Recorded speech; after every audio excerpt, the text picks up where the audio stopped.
사람들이 생각하는 강한 사람들이 어떤 사람일까? 언뜻 떠오르는 이미지가 제가 말씀을 준비하는데 이미지가 떠오르는데 마치 헬스장에서 이렇게 근육이 우락부락한 사람이 강한 사람인 것처럼 느껴졌어요. 또 마치 격투기 선수 이렇게 딱 보는 순간 저 사람 되게 강하다 이렇게 느껴졌어요. 또 다르게 생각하면요, 어떤 사람은 피도 눈물도 없이 보이는 그런 사람이 저 사람 정말 강해 이렇게 느껴지기도 합니다. 또 어떤 사람은요, 뭔가 능력이 엄청나게 많아요. 많이 알고 그리고 능력이 많아서 뭘 얘기하면 그냥 즉각즉각으로 답이 나오는 사람, 그런 사람을 보면서 저 사람 되게 강하다 이렇게 보이기도 합니다. 또 그런 이미지를 갖고 있어요. 그러면 우리가 생각하는 겁니다. 강한 교회는 또 어떤 교회인가? 이미지로 생각을 하는 거죠. 첫번에 딱 들어온 게 엄청나게 큰 예배당이 있는 교회, 웅장한 예배당이 있는 교회, 되게 강한 것 같다 이렇게 느껴져요. 건물이 주는 압도가 있는 거예요. 저희 교회는 건물이 주는 압도가 없어요. 그냥 이렇게 보면 뭐 이런 게 교회인가 예배당인가 이렇게 보입니다. 그런데 건물이 주는 압도하는 그런 교회 예배당도 있어요. 그런 거 보면 되게 강한 교회처럼 느끼기도 합니다. 또 어떤 경우에는 사람이 어마어마하게 많아요. 예배 끝나면요, 몰려 나오는 사람이 너무너무 많은 거예요. 그걸 보면서 저 교회는 뭔가 대단하고 강한 교회지 않을까 이런 생각이 들더라는 거예요. 근데 제가 종합적으로 이렇게 듣고 생각해 보니까 이게 전부 다 어떤 거냐면요, 외형적인 거예요. 겉으로 보여지는 것을 생각을 해낸 거예요. 그러면 성경에서 말하고 있는 강한 건 뭔가? 성경에서 말하고 있는 강한 성도는 뭔가? 성경에서 말하고 있는 강한 교회는 어떤 건가? 성경은요, 교회를 외적으로, 성도를 외적으로 보지 않고 있어요. 오히려 내적인 부분을 이야기해요. 그리스도의 몸이 세워지는가? 성도들이 온전해지고 있는가? 거기 있으면 성도들이 온전해져요. 예수님 형상처럼 닮아가요. 아니면 그 안에 있는 성도들이 정말 섬기고 봉사의 삶을 살고 있는가? 그걸 통해서 그 교회는 괜찮은 교회야, 강한 교회야, 그렇지 않은 교회야 라고 구분을 하더라는 거예요. 제가요, 얼마 전에 어떤 집사님한테 이야기를 들었어요. 그분이 아주 그냥 팩트를 얘기해요. 우리 교회는요, 건물이 작습니다. 작죠. 말하지 않아도 알아요. 교회 건물이 작아요. 예배에 나오는 사람이 엄청나게 많지도 않습니다. 그런데 주일마다 드려지는 예배는 다른 교회, 어느 교회에 나눠도 부끄럽지 않습니다. 그분이 얘기하신 말씀이에요. 식사를 하면서도 매번 느껴지는 게 있는데요, 이렇게 하는 거 쉽지 않습니다. 속해서 속도원들 이렇게 모이고 교제 나누고 하는 거 보면 내가 다른 교회 사람들한테 말만 하면 다들 부러워합니다. 정말 그렇게? 그런 속회도 있어? 그렇게 말한다는 거예요. 그러면서 그분이 결론을 얘기했어요. 제 마음속에는 우리 교회가 정말 건강한 공동체인 것 같습니다. 아멘 안 하는 분은 뭐예요? 속으로 아멘 했죠. 제가요, 그냥 똑같이 여러분과 같이 아멘 그랬어요. 맞아요. 강한 교회는요, 건물이 아니에요. 사람 한 사람 한 사람에게 달려 있다는 거예요. 사람이 세워지고 예수님처럼 닮아가는 공동체, 그 공동체가 강한 교회, 강한 성도가 될 수 있다는 거예요. 오늘 본문요, 에베소 4장 7절부터 12절을 통해서 어떻게 강한 성도가 되고 또 강한 교회가 될 수 있는가, 오늘 세 가지를 살펴볼게요. 첫 번째가 뭐냐? 은혜를 따라서 자라는 성도들이 있으면 강한 성도, 강한 교회가 될 수 있다는 거예요. 은혜를 따라서 자라는 성도. 오늘 에베소 4장 7절 한번 봅시다. 자, 우리 한번 읽겠습니다. 시작.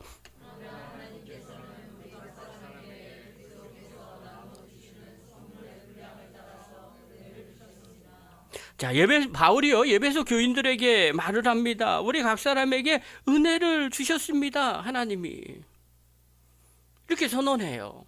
여러분, 옆 사람한테 인사합시다. 하나님이 당신에게 은혜를 주셨습니다.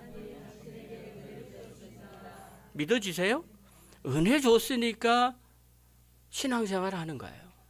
하나님 앞에 나오는 거예요. 근데 이 은혜는요, 구원받을 때 주어지는 은혜만을 말하는 게 아니에요.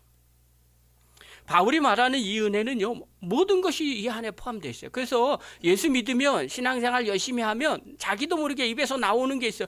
무슨 일이 벌어지던 간에 아이고 주님의 은혜입니다. 뭐 자녀가 잘 돼도 아이고 주님의 은혜입니다. 기도가 응답돼도 아이고 주님의 은혜입니다.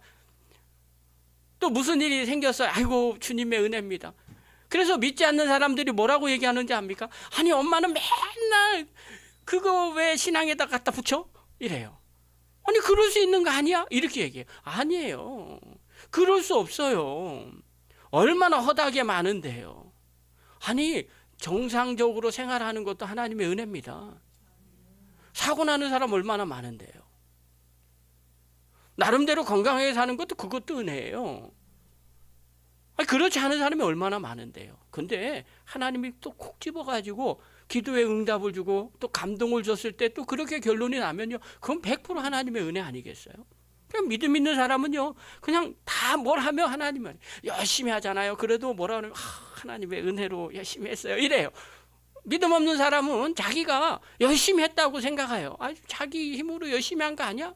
근데요, 은혜가 없으면요, 아무리 자기 힘 갖고도 못해요. 건강하다고 주의 일 합니까? 아니에요.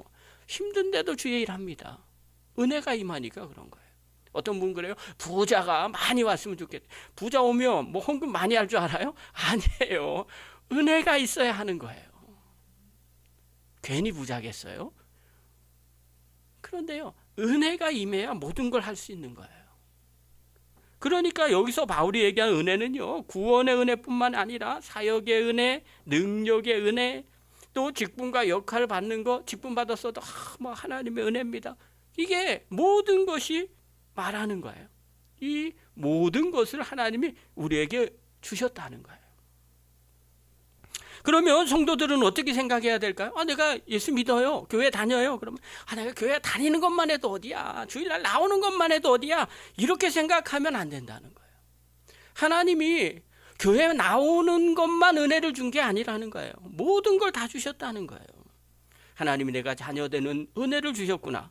그죠? 그러니까 교회 나오는 거죠. 아멘. 그 다음에 내가 주님을 위해서 무엇을 하는 존재가 되는 그 은혜를 주셨구나. 그러니까 주를 위해서 뭘 해도 하는 거예요. 난 어떻게 하지? 내가 처음 교회 나왔는데 그냥 뭐 나오는 것만 해도 은혜 아니겠어요? 아니요. 그 다음에 넘어가야 돼요. 그 은혜만 주신 게 아니니까. 여러 가지 은혜를 다 주셨으니까. 내가 할 수 있는 사역의 은혜도 주셨어요. 섬길 수 있는 봉사의 은혜도 주신 거예요. 그 모든 것을 하나님이 나에게 주셨다는 거예요. 그러니까 그것을 믿고 내가 그러면 어떻게 이 은혜를 사용할까? 그렇게 고민하는 게 은혜 받은 자의 모습이라는 거예요. 그러니까 처음 신앙생활 합니까? 그럼 옆에서 말해줘야 돼요. 주일날만 잘 나와. 아니요. 그러면 안 됩니다. 그 사람 주일날도 잘 못 나옵니다. 처음부터 높여놔야 돼요. 어떻게 높여놓습니까? 교회만 출석하는 게 아니야. 제가요, 교회에 처음 등록을 하잖아요. 그러면 처음부터 강요를 안 해요. 등록을 시키지 않습니다. 그리고 등록하고 난 다음에서도요, 이거 잘 생각하세요. 내가 그렇게 얘기를 해요. 잘 생각하세요. 등록하는 게 그냥 아무 생각 없이 하는 사람들이 계시거든요. 그게 아니에요. 내가 이제 뼈를 묻으리라 이런 생각을 가지셔야 된다. 그리고 신앙생활 하는 거예요. 교회만 나오면 돼. 그게 아니에요. 당신 이제 하나님의 자녀가 됐어. 이제 하나님이 당신에게 은혜를 맡겼어. 주의 일 봉사할 은혜도 있고, 다른 사람을 섬길 은혜도 있고, 또 가정을 섬길 은혜도 있고, 이런 걸 다 줬어. 그러니까 너가 바꿔줘야 돼. 너 삶이 바뀌어야 돼. 예수님처럼 닮아가야 돼. 그렇게 이야기를 해야 됩니다. 그러면 대부분 대답하죠. 내가 아는 것도 아무것도 없는데. 그럼 말해주는 거예요. 성경을 봐. 하나님이 우리 각 사람에게 그렇게 나눠주신 선물의 분량에 따라서 은혜를 주었어. 누구에게 주는 거예요? 각 사람에게 주었다는 거예요. 각 사람에게는 누구예요? 모든 사람이 포함되어 있는 거예요. 나는 아니야가 아니라요. 나도 포함되어 있다는 거예요. 예외 없이 하나님이 각 사람에게 선물을 줬다는 거예요. 선물의 분량에 따라 은혜를 준 거예요. 여러분, 각 사람에게 맞춰서 하나님이 은혜의 분량에 따라 은혜를 나눠준 거예요. 각 사람 분량에 따라 다 달라요. 저희 집사람이 최근에 목사님들이나 사모님 만나면 늘 간증하는 간증 레파토리 하나가 있어요. 제가 몇 번을 들었어요. 뭘까요? 여기 있는 거. 이 화분 간증을 몇 번을 해요. 외우고 있었어요. 예배당에 큰 교회 가면 예배당이 크잖아요. 그런 화분이 난이 큰 것들이 있었대요. 그래서 그걸 보면 부러웠대요. 우리 교회 나는 이렇게 화분도 조그맣고 그다음에 난도 몇 개 없고 그것도 뭐 이렇게 높이도 작고. 근데 사실 우리 교회 사이즈에는 그게 딱 맞아요. 그 정도가 아담하게 그냥 우리 그냥 자기 합리화하는 거죠. 그냥 이렇게 그 정도면 돼. 그런데 큰 걸 보니까 우리 교회는 언제 저런 거를 놓을까 이런 생각을 했다는 거예요. 그래서 기도를 잠깐씩 생각날 때마다 했다는 거예요. 하나님, 우리도 이런 큰 난이 있었으면 좋겠습니다. 근데 결과가 어떻게 됐어요? 그러니까 예배당에 오기만 하면, 저녁에 오기만 하면 너무 감사한 걸, 주님 감사합니다. 제 기도를 들어주셨군요. 그래서 이것만 보면요, 그냥 계속 사진을 찍어요. 오자마자 사진 찍고 보고 확인하고, 그리고 몇 번이나 목사님 사모님 계시면 간증을 계속 하는 거예요. 그래서 제가 외웠어요. 그저께 저희 여동생도 권사거든요. 근데 명절 맞이해서 왔어요. 근데 이 얘기를 하는 거예요. 아니 언니, 난색이 왜 이렇게 이뻐? 난 처음 봤어. 그렇게 이야기를 한 거예요. 이게 어떻게 가능해요? 믿음 좋은 장로님이 한 30년 신앙생활 하니까 내가 이걸 해야 하리라 그렇게 한 거예요? 그게 아니에요. 각 사람에게 선물의 분량을 따라서 각 사람에게 필요한 것을 하나님이 주셨다는 거예요. 그래서 그거에 맞춰서 하는 거예요. 그러니까 은혜가 되는 거죠. 한 목사님 간증을 들었어요. 자기 교회 나이 든 어르신이 계시더랍니다. 근데 그분이 이렇게 간증을 하는 거예요. 목사님, 저는 찬양도 못해요. 저는 할 수 있는 게 없어요. 힘도 없어요. 그런데 사람들을 보면 누가 힘든지 알 것 같고, 그래서 그분들 기도해주고, 그리고 또 이렇게 손잡아주고, 뭐 그렇게 자꾸 관심이 가요. 그 얘기를 딱 듣는 순간 목사님이 속으로 생각이 들었다는 거예요. 아, 이분은 위로의 은사를 가지신 분 같다. 찬양도 못해요. 나이가 드셔서 힘도 없어서 일도 못해요. 그런데 그렇게 힘든 사람들이 눈에 보이고 기도하고 싶고, 또 그리고 그런 사람을 가까이 하고 싶고, 또 이렇게 위로해주고 뭐 그런 걸 좋아한다는 거예요. 그런데요, 이분이 예배 끝나면, 예배 오면 그렇게 사람 한 사람을 이렇게 막 만진다는 거예요. 악수도 하고 안은지하고 막 그렇게 한다는 거예요. 그리고 또 처음 오면 무조건 뭐 잘 오셨어요, 뭐 얼굴이 어떠네요, 꼭 이야기를 이렇게 하더라는 거예요. 그러니까 한마디를 건너대. 그런데요, 나중에 간증을 들었는데 새신자가 정착한 이유를 보니까 그분 때문이라는 거예요. 자기가 예배를 드리러 왔는데 그분이 그렇게 이야기하는 게 너무 마음에 감동이 됐다는 거예요. 그게 각 사람에게 하나님이 은혜를 주시는데 선물의 분량에 따라서 그 사람에 맞춰서 주셨다는 거예요. 그럼 여기에 중요한 교훈이 있어요. 비교할 필요가 전혀 없다는 거예요. 하나님은요, 내게 주시는 것들이 있어요. 사람마다 달라요. 목사인 저와 또 장로님과 또 권사님과 집사님과 어떻게 똑같겠어요? 다릅니다. 보는 눈도 다르고요, 하는 일도 다릅니다. 그러나 하나님은요, 각 사람에게 적정하고 필요한 만큼 은혜를 주시더라는 거예요. 그걸 사용하라는 거예요. 문제는요, 내가 얼마나 받았느냐가 중요한 게 아니에요. 얼마나 그걸 사용하면서 잘하고 있느냐, 이게 중요해요. 그렇기 때문에 사랑하는 성도 여러분, 하나님이 각 사람에게 은혜를 주셨어요. 그럼 우린 받은 거예요. 받았으면 어떻게 해야 될까요? 그 받은 은혜를 자꾸 키우셔야 됩니다. 자꾸 사용하셔야 돼요.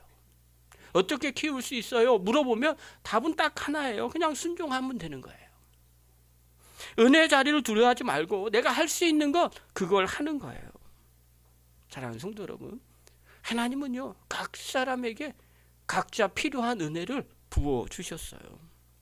그렇기 때문에 그 은혜를 가지고 내가 자라나고 성장하면 강한 성도가 됩니다. 그리고 그런 성도가 있는 교회가 강한 교회가 됩니다. 사랑하는 성도 여러분, 은혜 위에서 자라나는 성도가 되기를 간절히 축원합니다. 두 번째로는요, 온전케 되는 성도를 통해서 강한 교회가 된다는 거예요. 오늘 본문 12절 상반절을 한번 읽겠습니다. 우리 한번 읽겠습니다. 시작. 그것은 성도들을 준비시켜서 봉사의 일을 하게 하고 그리스도의 몸을 세우게 하려고 하는 것입니다. 자, 바울은요 에베소 교인들에게 당부를 해요. 성도들을 준비시키라는 거예요. 개역 개정판에는 뭐라 그랬냐면 성도들을 온전케 하라 이렇게 말합니다.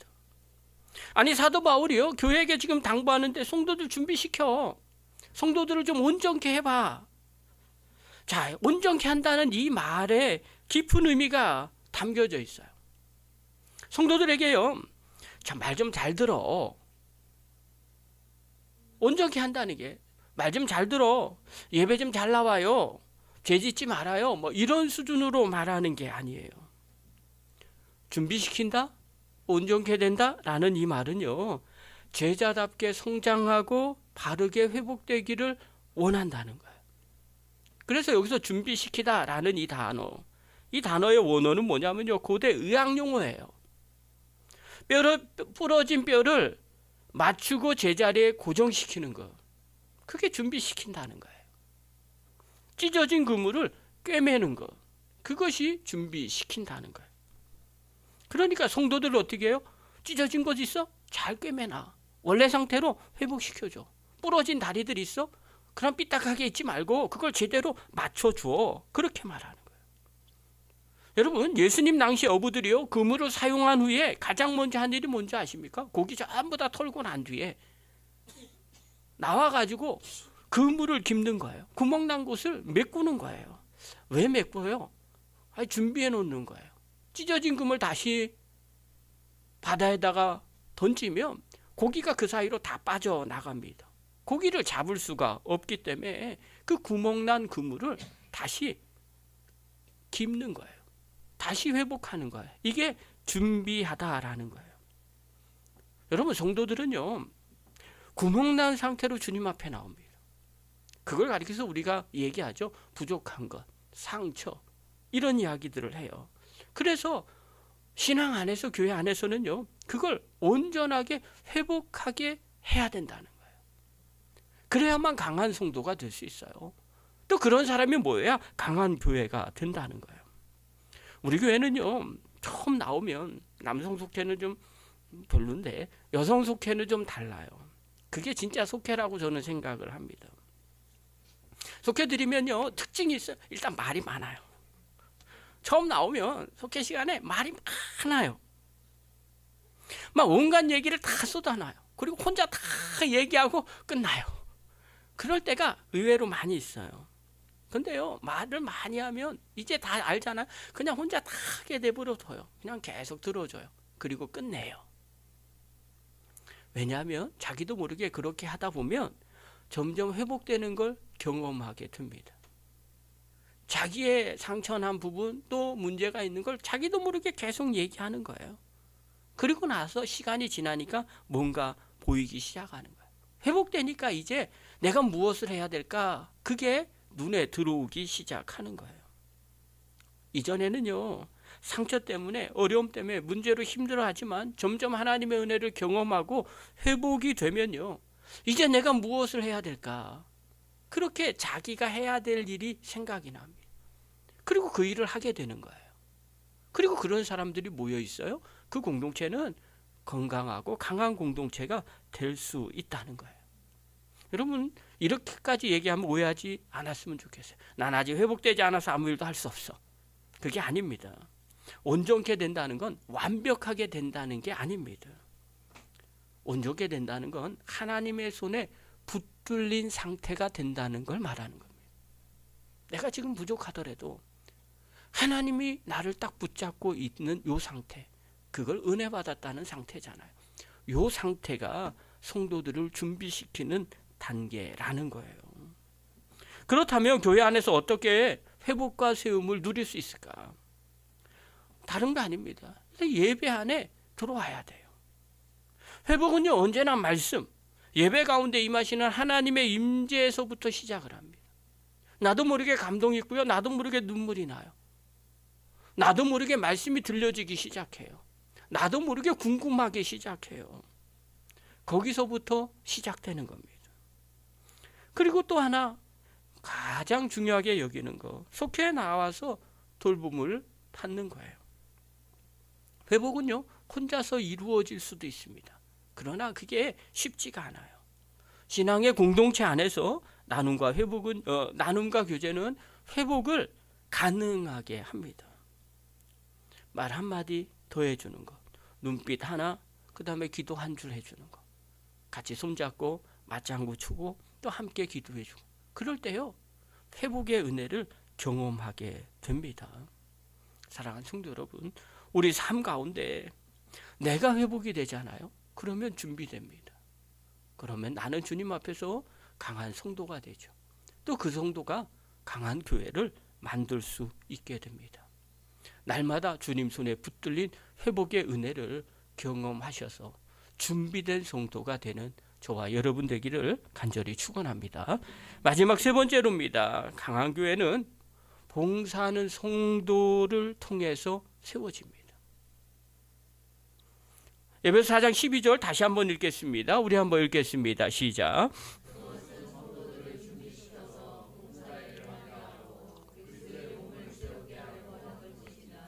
사도 바울은요, 뭐라고 얘기했냐? 봉사의 일을 통해서, 봉사하는 성도를 통해서 그리스도의 몸, 곧 교회가 세워진다는 거예요. 여기서 봉사라는 거는요, 다른 건이 아니에요. 그냥 일만 한다, 그게 아니에요. 기꺼이 숨기는 태도와 그리스도를 본받는 삶 전체를 포함하는 단어입니다. 그러니까 내가 무슨 일을 했다, 그걸로 끝나면 안 됩니다. 내가 무엇을 하는데 자발적으로 섬기는 거예요. 그리고 내 삶을 그리스도를 본받는 삶으로 가는 거예요. 그것 때문에 봉사하는 거예요. 그리고 그런 마음으로 하는 거예요. 어떤 분들은요, 봉사하면서 나중에 시험 드는 분들이 계세요. 왜냐하면 내가 그렇게 하는데 왜 안 알아주냐는. 그건 진짜 봉사가 아니에요. 봉사는요, 그냥 내가 즐거워서 하는 거예요. 주님 앞에 그냥 하는 거예요. 말이 필요 없어요. 그리고 그걸 통해서 그리스도를 본받는 삶으로 가는 거예요. 성화된 삶의 모습이 보이는 거예요. 어떤 분들은요, 봉사라고 얘기하면요, 대부분 그래요. 특정한 사람들이 하는 거라고 생각해요. 목사님이 하셔야죠. 또 뭐 열심히 하면 당연히 목사님이니까 그런 거지. 또 장로님이 하셔야죠. 당연히 장로님이니까 그러지. 아니면 권사님, 또 집사님, 이렇게 생각합니다. 근데 성경은 그렇게 말하지 않아요. 아까도 처음에 얘기한 것처럼 각 사람에게 은혜를 줬어요.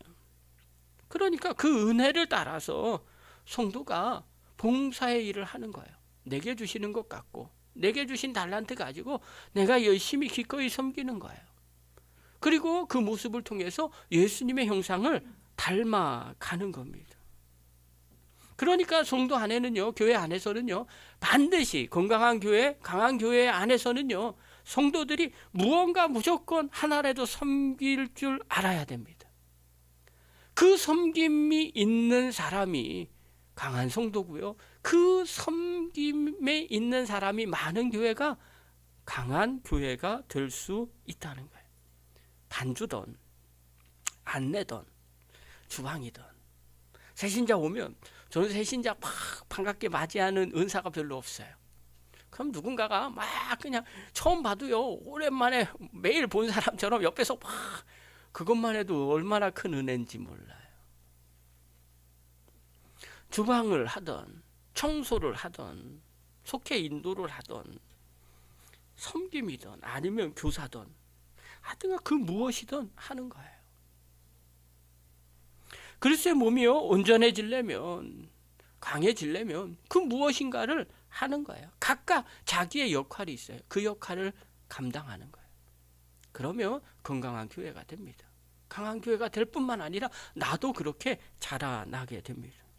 저희 교회는요, 찬양 인도가 너무 은혜로워요. 우리 부목사님이 너무 잘해 주시고, 또 반주자도요, 저희 교회 사이즈에 비해서 반주자들이 얼마나 많은지 몰라요. 다들 반주할 줄 알아요. 피아노? 까짓 거 뭐, 그렇죠? 몇 명이 하는지 몰라요. 또 수준급이에요. 기타? 베이스 잘해요. 드럼? 몇 명이에요 벌써. 그래요. 왜 이렇게 되는지 아십니까? 뭐라도 하라는 거예요. 열심히 하라는 거예요. 지난번에요, 우리 병균이 청년이 군대 갔을 때 드럼 누가 해야지? 당연히 학원 원장이 하면 편하죠. 뭐 연습할 필요도 없고 그냥 하시면 됩니다. 아니면 장로님도 잘 쳐요. 장로님 보고 하라고 해도 됩니다.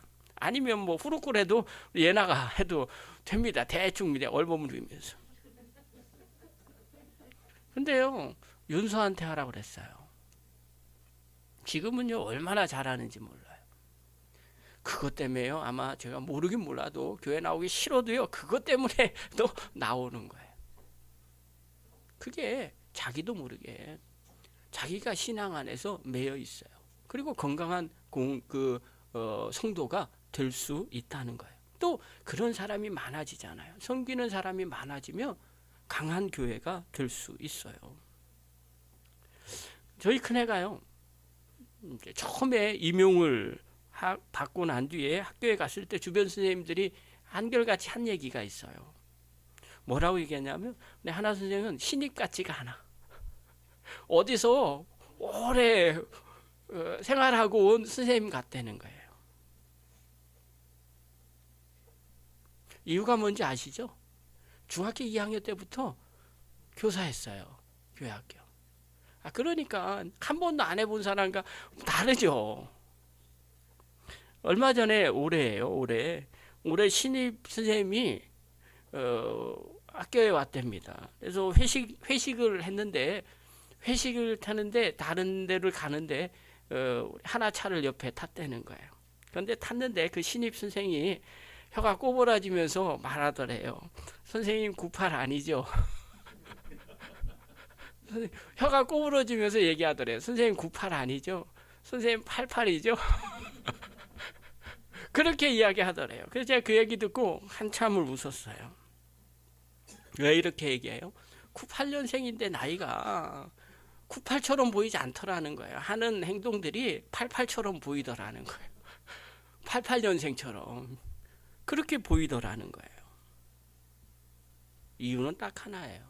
교회 학교에서 열심히 교회에서 자기가 중학교 2학년 때부터 섬겼기 때문에 그래요. 그러니까 그게 어렵지 않은 거예요. 여러분, 봉사를 통해서 교회가 세워진 것뿐만 아니라 자기도 세워지게 됩니다. 봉사하는 성도를 통해서 내가 강한 성도가 되고요, 또 교회가 강한 교회가 됩니다. 제가 아는 목사님, 평택에 있는 목사님인데요, 간증을 들었어요. 성도가 주일날 사무실에 찾아왔답니다. 기도해 달라는 거예요. 그래서 목사님이 기도를 막 해줬어요. 그 무슨 일이 있냐고 물어봤대요. 그러니까 목사님은 뭔지도 모르고 기도해 달라서 기도해 준 거예요.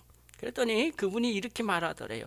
목사님, 시험에 들어서 교회를 빠졌는데 시험에 들어서 교회를 빠진 거예요. 근데 목사님 모른 거예요. 이러면 안 되겠다 생각해서 기도받으러 왔다는 거예요. 그래서 이제 너무 궁금하잖아요, 목사님. 왜 시험에 들었어요? 그랬더니 시험 들은 이유는 얘기하지 않더래요. 그러면서 자기가 기도받은 이야기를 하는 거예요. 자기가 교회를 안 나왔는데 한 주 동안 3통이나 전화를 받았다는 거예요. 잘 계시냐? 무슨 일이 있으시냐? 또 그냥 전화해서 뭐 기도 제목은 없느냐? 3사람이 전화가 왔더라는 거예요. 그래서 이러면 안 되겠다.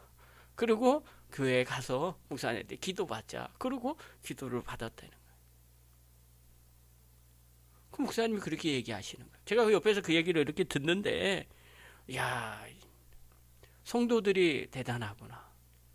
빠지니까요, 그렇게 득달같이 전화를 하는 거예요. 그리고 확인하는 거야. 괜히 교회가 큰 게 괜히 큰 게 아니구나라는 생각이 들었어요.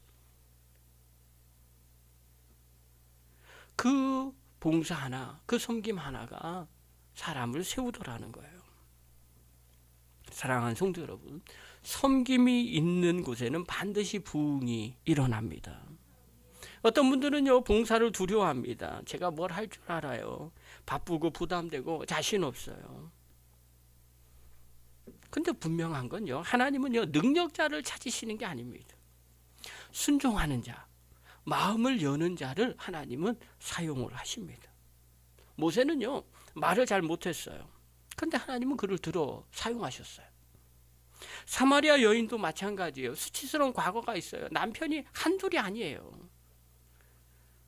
그런데 하나님은요, 그 사람을 사용해서 동네를 변화시키는 전도자로 만들었어요. 사랑하는 성도 여러분, 우리는요, 하나님의 몸된 교회를 세우는 한 사람의 지체입니다. 지체가 움직이지 않으면 몸 전체가 힘을 쓸 수가 없어요. 죽게 되는 거예요. 위가 움직이지 않아요. 그럼 어떤 일이 벌어져요? 몸은요, 문제가 생기는 거예요. 그러나 지체가 살아 움직일 때 교회는요, 건강하게 자라고 주님이 기뻐하시는 몸이 될 수 있습니다. 작은 수고 하나가요, 강한 교회, 강한 성도가 되는 길입니다. 말씀을 마무리할게요. 강한 교회는요, 나부터 시작되는 겁니다. 내가 은혜 받고 자라나면 강한 성도, 강한 교회가 되는 겁니다. 내가 회복되고 주님의 손에 붙잡히면 강한 성도, 강한 교회가 되는 겁니다. 내가 봉사하고 섬기면 내가 강한 교회, 강한 성도, 강한 교회를 만들게 되는 겁니다. 사랑하는 성도 여러분, 여러분 한 사람이 제대로 세워지면 강한 교회, 강한 성도가 될 수 있습니다. 여러분의 헌신을 통해서 또 수고를 통해서 교회가 건강한 공동체가 되기를 간절히 축원합니다. 기도하겠습니다. 거룩하신 하나님 아버지, 은혜를 감사드립니다. 우리가 성장하고 또 회복되고 섬김을 통해서 강한 성도, 강한 교회가 되게 하여 주시옵소서. 예수님의 이름으로 감사하며 기도하옵나이다. 아멘.